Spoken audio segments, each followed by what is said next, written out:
আজকের আলোচনার বিষয়বস্তু positive case. What is the meaning of positive case? Positive case বলতে কি বোঝায়? পজিটিভ কেস কি? আমরা জানি সাবজেক্ট, সাবজেক্ট অবজেক্ট, আরেকটা হচ্ছে পজিটিভ।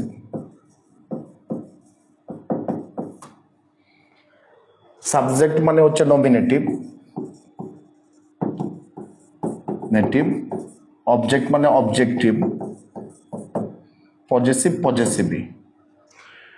পজেসিভ দুই প্রকার, একটা হচ্ছে পজেসিভ ডিটারমিনার আর একটা হচ্ছে পজেসিভ প্রোনাউন। এখানে যেহেতু একটা ডেমো ক্লাস, সংক্ষিপ্ত ক্লাস, আমরা জাস্ট একটা কনসেপ্ট নিয়ে আলোচনা করব।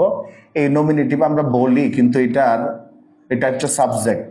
আর এই যে অবজেক্টটা আছে, অবজেক্টিভ, অবজেক্ট যেটা আছে, অবজেক্ট, অবজেক্ট, হ্যাঁ, এটাকে আমরা অবজেক্টিভ বলি, অবজেক্টিভ। আবার পজিটিভকে বলা হয় জেনেটিভ, জেনেটিভ বলা হয়। একটু দ্রুত যাই। I, me, my, he, him, his, she, her, her, they, them, their, we, us, our. কোনো নাম থাকলে নেম, নেম, অ্যাপোস্ট্রফি কমা হবে নেমস। তাহলে এইভাবে আমরা কি করি? পজিটিভ কেস প্রকাশ করি। নাম থাকলে নামের সাথে কি অ্যাপোস্ট্রফি কমা দেই, অথবা মাই, হিজ, হার, দেয়ার, এইভাবে প্রকাশ করি। আসলে পজিটিভ কেস কি বোঝায়? এখানে আরেকটা কথা বলে নেই, আমরা সাবজেক্ট নমিনেটিভ এটা সবাই জানি, অবজেক্টিভ জানি আর পজিটিভ জানি, কিন্তু অধিকাংশ গ্রামারের মধ্যে অবজেক্টিভ এবং পজিটিভ থাকলেও অবজেক্টিভকে মেইনলি অ্যাকিউজেটিভ কেস বলা হয় এবং পজিটিভকে জেনেটিভ কেস বলা হয়। এটা জানা উচিত। অনেক সময় ইউনিভার্সিটি ভর্তি পরীক্ষার মধ্যে এই নামগুলি থাকে, যাতে কারো সমস্যা না হয়। এখন পজিটিভ কেস দিয়ে কি বোঝায় এটা আমরা দেখব। পজিটিভ কেসের মধ্যে প্রথমটা দেখি, my mother, my pen, my pen. এখানে পেন একটি নাউন। পেন কিসের নাম? পেন হচ্ছে সামথিং পজেশন, তার মানে একটা মালিকানা। এই পেনের মালিক আমি, এটা পজেশন রেফার করে। এবং এই মাদার, মাদারের কি মা আমি? না, মাদারের তো মা হওয়া যাবে না। মাদারের কি মানে মার তো আর মালিক হওয়া যাবে না, মার মালিক হওয়া যাবে না। এটাকে আমরা রিলেশনশিপ অথবা রিলেশন বলতে পারি। তাইলে পজিটিভ কেস, পজিটিভ কেসের মধ্যে দুইটা বিষয় থাকে, একটা হচ্ছে পজেশন মালিকানা, আর একটা হচ্ছে রিলেশন, রিলেশন। তাহলে পজিটিভ কেস রেফার করে দুইটা বিষয়, একটা হচ্ছে পজেশন আর একটা হচ্ছে রিলেশন। সবসময় অ্যাপোস্ট্রফি কমা দিয়ে পজিটিভ কেস বানানো চায় না। আমি লিখলাম Rahim's pen, Rahim's pen.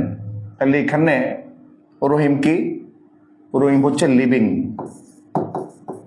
Living noun. তার কলম, রহিম তো একজন মানুষ। রহিম কি করতে পারবে? কোনো রিলেশন করতে পারবে, পজিশন করতে পারবে, কোনো কিছু কিনতে পারবে, মালিক হইতে পারবে, কারোর সাথে সম্পর্ক স্থাপন করতে পারবে। তাইলে এটা ঠিক আছে, ওকে। এখন যদি পরে আরেকটা ঠিক এইভাবে লিখি যে প্যান্সক্যাপ, প্যান্সক্যাপ। এখন প্রশ্ন হচ্ছে পেন, পেন কি কখনো কারোর সাথে রিলেশনশিপে যেতে পারবে? পেন কি কারো পিতা, মাতা অথবা স্বামী হইতে পারবে, স্ত্রী হইতে পারবে? অথবা পেন কি কোনো কিছু কিনতে পারবে? না।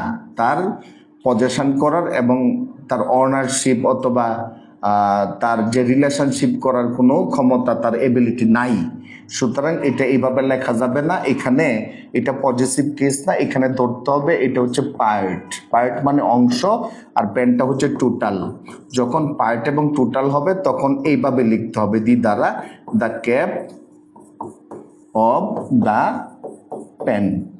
তাহলে আমরা বুঝলাম নন লিভিং, যেগুলি বস্তুবাচক মৃত নন লিভিং নাউনের ক্ষেত্রে পজিটিভ কেস প্রযোজ্য নহে। এই হচ্ছে ঘটনা। এখন পরের স্লাইডে যাই, কিন্তু কিছুটা এক্সেপশন আছে। কিছু এক্সেপশন তো সব কিছুর মধ্যেই থাকে, আমরা দেখব কিছু এক্সেপশন আছে। পজিটিভ কেস আমরা যখন লিটারেচারের মধ্যে পার্সনিফিকেশন করি, পার্সনিফিকেশন মানে কি ব্যক্তি সত্তা আরোপ, তখন সেক্ষেত্রে পজিটিভ কেস অ্যাপ্লিকেবল, সেটা ব্যবহার করতে পারবেন। কান্ট্রিজ অনার, এখানে দেখলাম কান্ট্রি, কান্ট্রি যদিও নন লিভিং, কিন্তু এখানে পজিটিভ কেস হয়েছে কান্ট্রিজ অনার। এটা কিন্তু রাইট, কারণ এখানে পার্সনিফাইড করা হয়েছে কান্ট্রিকে, ব্যক্তি সত্তা আরোপ করা হয়েছে। ডেথস হ্যান্ড, ডেথস হ্যান্ড মানে একটা মৃতের হাত, এখানে কিন্তু ডেথ দিয়ে কোনো ব্যক্তি বা পার্সনকে ইন্ডিকেট করা হয়েছে, পার্সনিফাইড করা হয়েছে, সুতরাং এইটাও কি আমরা অ্যাপ্লাই করতে পারি, এটা অ্যাপ্লিকেবল। এরপরেরটা মেজারমেন্ট ইউনিট, কোনো কিছু যদি পরিমাপ করা হয় সেক্ষেত্রে আমরা পজিটিভ কেস ইউজ করি। অ্যাট টনস ওয়াইড, এটা রাইট। অ্যাট ডেজ অফ, একদিনের ছুটি, এটা মেজারমেন্ট। এরপরেরটা ইডিয়ম এবং প্রবার্বের ক্ষেত্রে আমরা পজিটিভ কেস নন লিভিং এর ক্ষেত্রে ব্যবহার করতে পারি। এই যে এখানে ইডিয়ম দেওয়া আছে, উইডস এন্ড, এটা একটা ইডিয়ম। স্টোনস থ্রো, অতি নিকটে, এটাও একটা ইডিয়ম। তাহলে আমরা বুঝলাম পজিটিভ কেস যদিও লিভিং নাউনের ক্ষেত্রে আমরা ব্যবহার করি, কিন্তু পজিটিভ কেসের এক্সেপশন হচ্ছে সেটা আমরা মেজারমেন্ট ইউনিটের ক্ষেত্রে ব্যবহার করতে পারবো, আমরা প্রবার্বের ক্ষেত্রে ব্যবহার করতে পারবো, এবং পার্সনিফিকেশনের ক্ষেত্রে, লিটারেচারের ক্ষেত্রে যখন আমরা পার্সনিফিকেশন করি তখন ব্যবহার করতে পারবো। এখানে দুইটা উদাহরণ দেওয়া আছে, উদাহরণের মাধ্যমে স্লাইডটা আমরা শেষ করি।